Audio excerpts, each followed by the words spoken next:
ஆண்டவர் விரும்புகிற வார்த்தை கவனம் செலுத்துங்கள், கிறிஸ்துவை கவனித்து பாருங்கள். ஆமென். இந்த காலை வேளையில ஆமென், உங்க கண்களையும் உங்க கவனத்தையும் கிறிஸ்துவின் மேல். எபிரேயர் 12:1 fix your eyes on Jesus. எபிரேயர் 3:1 fix your thoughts on Jesus. உங்க கண்களையும் உங்கள் கவனத்தையும், நம்முடைய கண்களை மட்டுமல்ல நம்முடைய கவனத்தையும். அதனாலதான் சில டைம் பார்த்திருக்கீங்களா, பைபிள் படிக்க அப்படி எடுத்து வச்சிருப்போம், அப்படியே இருப்போம். கண்கள் வசனத்தை தான் பார்த்துட்டே இருக்கும், கவனம் எங்கேயோ இருக்கும்.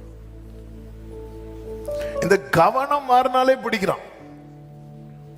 கண்கள் மாறினாலும் பிரச்சனை, கவனம் மாறினாலும் பிரச்சனை. கண்களும் மாறக்கூடாது. ஏன் இந்த நெருக்கம்? ஆண்டவருக்கு கோபத்தை பார்த்தீங்களா? என் பிள்ளை என்ன கவனிக்கல. இது நேச கோபம். ஹல்லேலூயா. இந்த இளையகுமார் நினைச்சிருப்பான், ஆனாலும் அப்பா என்ன தேடி வரல. இல்ல, நல்லா புரிந்து கொள்ளுங்கள்.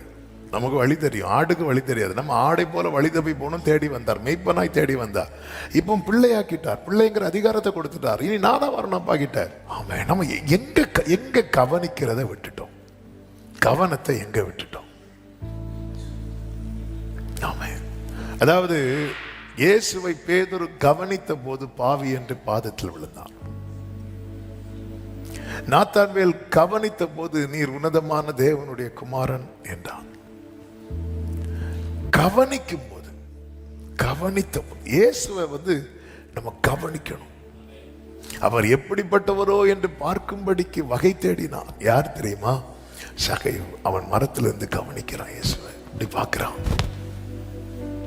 ஆண்டவருடைய ஏன் ஆண்டவரை என் மேல கோபமா இருக்கிறீங்க?